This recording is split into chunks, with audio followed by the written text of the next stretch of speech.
एक तरफ Hamas Hezbollah के निशाने पर इजराइल है तो दूसरी तरफ इजराइल भी अब लगातार उसका जवाब दे रहा है। वेस्ट बैंक में जिस तरह से कल एक बड़ी कार्रवाई इजराइल की तरफ से की गई है, वो अपने आप में आज से 20 सालों से पहले तक का इस तरह की कार्रवाई नहीं हुई थी। यानी 2002 के बाद वेस्ट बैंक में इस तरह से इजराइल ने कभी सैन्य अभियान नहीं चलाया था। किस तरह के जवाब दिए जा रहे हैं इजराइल की तरफ से और किस तरह के हमले हिजबुल्लाह और हमास की तरफ से किए जा रहे हैं, बातचीत करने के लिए मयंक मेरे साथ जुड़े हुए हैं। मयंक, सबसे पहले तो ये बताइए कि बीते 2-3 दिनों में हिजबुल्लाह हमास ने किस तरह के इजराइल पर हमले किए हैं और अब जिस तरह से वेस्ट बैंक में एक कह सकते हैं कि सैन्य अभियान इजराइल ने चला रखा है, उनके टैंक इस वक्त वेस्ट बैंक में दौड़ रहे हैं, उसको लेकर किस तरह की जानकारी मिल रही है? देखिए, हिजबुल्लाह ने पिछले 3 दिन से लगातार जो है इजराइल पे एकदम ताबड़तोड़ हमले कर दिए हैं।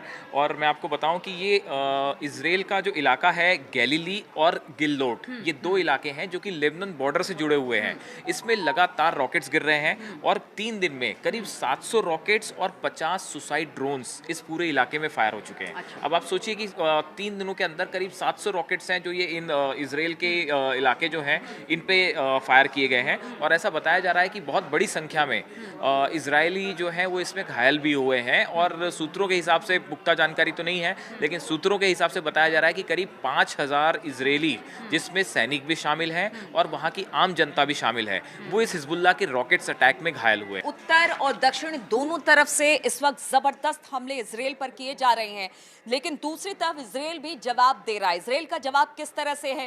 क्योंकि वेस्ट बैंक की हम बात कर रहे हैं, आज से पहले यानी 2002 के बाद कभी भी इतना बड़ा सैन्य अभियान इजराइल ने नहीं चलाया था। वहां पर उनके टैंक दौड़ रहे हैं, कहा यह जा रहा है कि जगह का जगह छानबीन की जा रही है, हमास के लड़ाके हैं उनको तलाशने का काम किया जा रहा है। तो यानी कि इजराइल भी अब वेस्ट बैंक में, जो अब तक माना जा रहा था कि छिटपुट हिंसा वहां पर होती रहती थी, इजराइल की तरफ से कुछ कार्रवाई होती थी, लेकिन अब एक बड़ी कार्रवाई की गई है वेस्ट बैंक में। इसके पीछे की वजह आप क्या देख रहे हैं मैम? देखिए, हमास के जो लड़ाके हैं, हमास की तरफ से ये अपील की गई थी कि वेस्ट बैंक में वेस्ट बैंक से भी हमला होना चाहिए इजराइल के ऊपर, जैसा कि गाजा से हो रहा है। तो ये एक बड़ी अपील थी। उसके बाद इजराइल ने कार्रवाई की है। ऐसा कहा जा रहा है कि वेस्ट बैंक से भी इजराइल को जो है निशाना बनाया जा रहा था लगातार।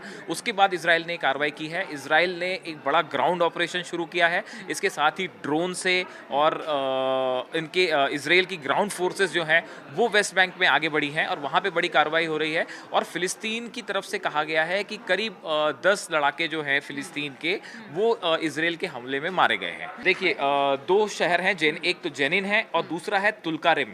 ये 2 शहर हैं। बताया जा रहा है कि यहाँ पे इजराइल की सेना जो है वो ऑलरेडी अंदर पहुँच चुकी है और यहाँ पे जो है एक एक घर की तलाशी ली जा रही है। फिलिस्तीनी जो है उन पे नज़र रखी जा रही है। यहाँ पे होने वाली हर घटना पे नज़र रखी जा रही है। देखिए, ऐसा बताया जा रहा है कि इजराइल जो है वो ये चाहता है कि आने वाले समय में गाजा के साथ साथ जो वेस्ट बैंक है उस पे भी पूरी तरह से इजराइल का नियंत्रण रहे। मतलब ऐसा ना हो कि इस इलाके का उपयोग जो है किसी तरह के हमले पे, इजराइल के ऊपर हमले के लिए किया जाए। ये भी कह दिया गया है कि जिस तरह के हमले हमास में किए जा रहे थे, वहां पर जो हमास के लड़ाके थे उनको इजराइल की तरफ से मारा जा रहा था। वैसे इजराइल ने कहा है कि जो भी हमास के लड़ाके उस पूरे वेस्ट बैंक इलाके में छुपे हुए हैं उनको भी हम खोजेंगे, उनको भी हम पकड़ेंगे, उनको भी हम वहां से हटाएंगे। तो एक तरह से इजराइल को ये डर है कि देखिए, अपनी चारों तरफ अपने आप को सेव कीजिए, क्योंकि इस वक्त चारों तरफ से हमले हो रहे हैं और वो कोई ऐसी चीजें नहीं छोड़ना चाहता जिससे उसके लिए दिक्कत पैदा हो आगे आने वाले समय में। बिल्कुल ठीक कह रहे हो आप। देखो, अगर हम फिलिस्तीनी मंत्रालय के आंकड़ों की अगर बात माने तो उनके मुताबिक पिछले 10 महीने में वेस्ट बैंक में करीब 652 फिलिस्तीनी जो हैं वो इजरायली फायरिंग का शिकार हुए हैं। मतलब पिछले 10 महीने में इनका कहना है कि 652 फिलिस्तीनी जो हैं वो इजराइल के हमले में मारे गए हैं। तो अब इजराइल ने एक बार फिर जो वेस्ट बैंक में जो बड़ा ऑपरेशन छेड़ दिया है। इसके बाद नीलू 2 इंटरेस्टिंग बयान सामने आए हैं। एक है आईडीएफ चीफ जो हर्जी हलेवी हैं, जो इजराइल की आर्मी के चीफ हैं। इनका कहना ऐसा है कि भाई सरकार, नेतन्याहू सरकार जो फैसला लेगी हम उसको फौरन इम्प्लीमेंट करने को तैयार हैं। अगर वेस्ट बैंक को लेके कोई बड़ा फैसला होता है तो उस जैसा भी सरकार का रुख होगा वो उसको तुरंत इंप्लीमेंट किया जाएगा। दूसरी तरफ नेतन्याहू जो प्राइम मिनिस्टर हैं इजराइल के, उनकी तरफ से ये साफ कहा गया है कि अगर कोई हमें नुकसान पहुंचाता है तो उसके बाद उसकी मौत के लिए वो खुद जिम्मेदार होगा। बार-बार देखिए, ये बार-बार वो कहते रहे हैं कि अगर हम पर, हमारे लोगों पर हमला होता रहा तो हम भी किसी को बख्शेंगे नहीं। और देखिए, अगर वेस्ट बैंक में अगर हमला हो रहा है तो नेतन्याहू हो या फिर इजराइल गवर्नमेंट हो, उनका यही कहना है कि देखिए हम अपने आप को सेव कर रहे थे, वहां पर हमास के आतंकी छिपे हुए थे, हम उनको खोज रहे थे और आगे भी ये अभियान चलता रहेगा। दूसरी तरफ एक ये बात ये भी सामने आई है कि इजराइल ने भी जो हिजबुल्लाह की तरफ से हमले जो हुए हैं उसका इजराइल की तरफ से भी ज़बरदस्त जवाब दिया गया है। देखिए इजराइल ने 24 घंटे में लेबनान में एक बेलबैक इलाका है वहाँ पे और एक शैट, ये दो जगह पे बड़े हमले किए हैं और बताया जा रहा है कि 8 ट्रक्स इजराइल के एयरफोर्स ने तबाह किए हैं। ये वो ट्रक्स थे जो कि हथियारों से भरे हुए थे और ये हथियार हिजबुल्लाह को सप्लाई होने थे। बताया जा रहा है कि सीरिया के बॉर्डर से ये हथियार जो हैं वो लेबनान जा रहे थे और ईरान की तरफ से ये हथियार जो हैं वो हिजबुल्लाह को प्रोवाइड किए जाने थे। तो आप देखिए कि हथियार पहले ईरान से सीरिया गए और सीरिया से वो लेबनान आने थे, लेकिन बीच में ही मोसाद को इसकी जानकारी मिल गई और वो उन हथियारों को तबाह कर दिया गया। तो देखिए इस पूरे इलाके में जो है वो एक कंपटीशन सा जंग छिड़ी हुई है कि कैसे इजराइल चाहता है कि हिजबुल्लाह की जो बड़ी हथियारों की सप्लाई लाइन है उसको रोका जाए, हिजबुल्लाह तक हथियारों को पहुंचने से रोका जाए, जिसमें रॉकेट्स शामिल हैं, जिसमें मिसाइल शामिल हैं, जिसमें ड्रोन शामिल हैं।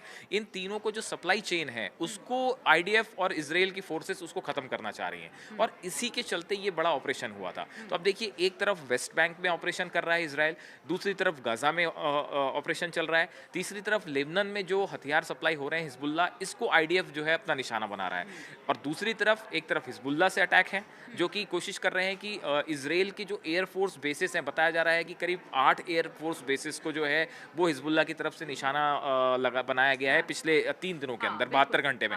और उसके बाद 2 एयरफोर्स बेसिस ऐसे हैं जिनको बड़ा भारी नुकसान भी हुआ है और अब जो नई जानकारी है उसके मुताबिक भी करीब 5000 इजराइल की सैनिक और वहाँ की आम जनता को मिला के 5000 लोग जो हैं वो घायल हुए हैं। ये बड़ा नंबर है। इसके पहले इजराइल में इस तरह की हमले कमी मीडिया की तरफ से भी ये मतलब उनके हिसाब से भी यही सारी चीजें हैं कि इजराइल को नुकसान हुआ है और इजराइल इसी नुकसान की भरपाई अकेले बदले के तहत ही वेस्ट बैंक में कार्रवाई कर रहा है और उसका ये भी कहना है कि जितने हमारे बंधक थे जब तक उनको पूरी तरह से नहीं छुड़ा लिया जाएगा तब तक चाहे वो गजा हो या फिर वेस्ट बैंक हो, इसी तरह की उनकी कार्रवाई होगी। बिल्कुल। इजराइल की मीडिया में जो खबरें हैं उसके मुताबिक भी अब वहाँ पे जो जनता है वो भी थोड़ा परेशान है इन हमलों को लेकर और ये भी कहा जा रहा है कि जो पीस प्रोसेस है वो आगे नहीं बढ़ रही है, इसको लेके भी थोड़ा कंसर्न इजराइल में है क्योंकि अब इजराइल के नागरिक जो हैं वो भी शिकार हो रहे हैं इन हमलों का और रेसिडेंशियल इलाके भी जो है वहाँ पे भी रॉकेट्स गिर रहे हैं। ऐसे में आयरन डोम को लेके भी कई सवाल उठ रहे हैं कि भाई आखिर आयरन डोम इन रॉकेट्स को क्यों नहीं रोक पा रहा। तो अब देखिए नेतन्याहू जो है कई फ्रंट पे एक साथ अब उनके लिए चुनौतियां हैं। एक तरफ गाजा है, उससे वहाँ पे ऑपरेशन जारी है, वेस्ट बैंक में जारी है, हिजबुल्लाह के हमले हो रहे हैं, हुती के हमले हो रहे हैं और उस बीच में उसने नेतन्याहू को अब इंटरनल जो एक गुस्सा है इजरायली लोगों का वो भी झेलना पड़ रहा है। अब देखिए ऐसे में नेतन्याहू यही चाहते हैं कि कहीं से पहले हमला ना हो जाए, अपने आप को सिक्योर करें, इसलिए इन 20 सालों में अभी तक की सबसे बड़ी कार्रवाई वेस्ट बैंक में देखने को मिली है। आगे ये जो युद्ध आगे बढ़ रहा है, जो छोटे छोटे युद्ध हैं, एक दूसरे पर हमले हैं, वो कहां जाते हैं, किस तरह से हमले होते हैं, कौन किस पर भारी रहता है, ये सारी बातें हम अपने दर्शकों के लिए लेकर आएंगे। और हाँ, आप हमें कमेंट करके बता सकते हैं कि आप क्या देखना चाहते हैं और क्या कुछ इसमें आपकी राय है, वो हमें जरूर बताएं और इस खबर के साथ हमारे साथ लगातार जुड़े रहें।